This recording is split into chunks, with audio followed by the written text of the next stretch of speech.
Hai, Assalamualaikum warahmatullahi wabarakatuh. Saya sedang berada di lapangan panahan Ngaresiano, Bukit Tinggi, teman-teman. Hari ini saya mau cerita tentang panjang anak panah. Jadi, bagaimana cara mengukur panjang anak panah atau panjang anak panah itu ngukurnya dari mana sampai kemana gitu loh. Ini saya sedang latihan. Kemudian kita ambil contoh salah satu anak panah ini. Anak panah ini, mana yang dimaksud dengan panjang anak panah tersebut?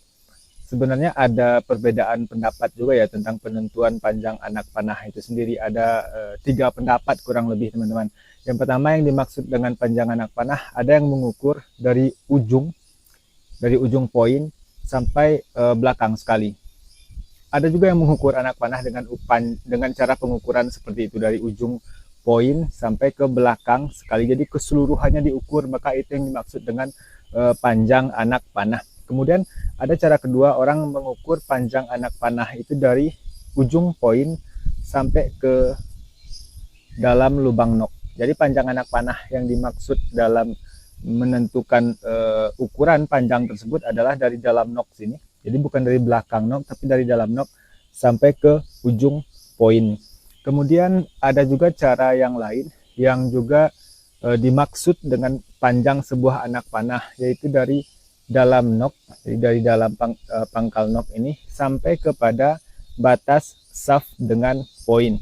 Ada juga yang menyatakan bahwasanya panjang yang dimaksud dengan panjang anak panah itu adalah dari dalam nok sini sampai ke batas shaft dengan poin. Lalu mana yang benar daripada 3 cara pengukuran tadi? Sebenarnya tentu tidak ada yang salah ya, setiap orang boleh memilih tentunya cara mana yang mereka anggap paling tepat untuk menganggap sebuah anak panah itu panjangnya segitu. Tapi kalau saya pribadi, dulu sebelumnya saya mengukur anak panah yang saya maksud dengan panjang anak panah itu adalah dari dalam nok sini sampai ke ujung poin. Tapi beberapa waktu terakhir saya cari-cari referensi di YouTube ya, di blog-blog dan sebagainya, saya dapatkan temukan beberapa postingan atau penjelasan, katanya yang panjang anak panah itu adalah dari dalam nok sampai ke batas shaft dengan poin ini. Ini yang dimaksud dengan panjang anak panah, kata dia seperti itu.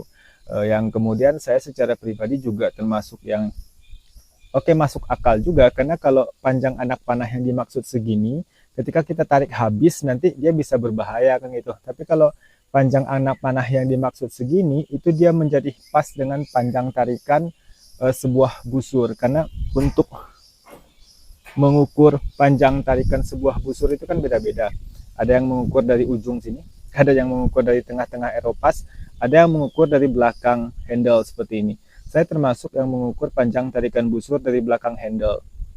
Yang berarti saya tentunya lebih cocok panjang anak panah itu sepanjang shaft. Karena ketika ditarik sampai sini masih bersisa. Tapi kalau saya tarik panjang anak panah yang dimaksud sampai habis, maka ketika saya tarik full draw itu sangat-sangat berbahaya seperti ini. Tapi ketika saya tarik sepanjang tarikan di belakang handle, maka batas shaft ini menjadi pas dia dengan belakang handle, sehingga tarikan saya masih aman untuk anak panah yang saya gunakan seperti itu.